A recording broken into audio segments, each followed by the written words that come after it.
Or do you know how easy it is to create password protected zip archives in any Unix based system? So here I have a zip directory. Inside I have two files, text1.txt and text2.txt. So let's say I want to make them password protected, and I want to add password to these files, and I will create archives from them. So first I will create archive. Let's say so for that I will type zip take e for encrypted, password encrypted, and now I will pass the file name. So let's say secret.zip, and then I will pass the files that I need to make password protected. So in this case it is test zips directory. Inside I want to all of them.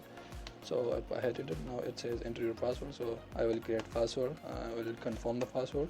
Now they are added to the secret.zip file. So if I type ls secret.zip, it is right here.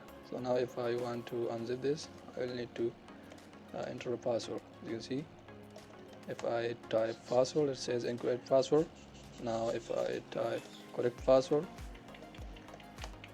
it says do you want all of them? Yeah and yes.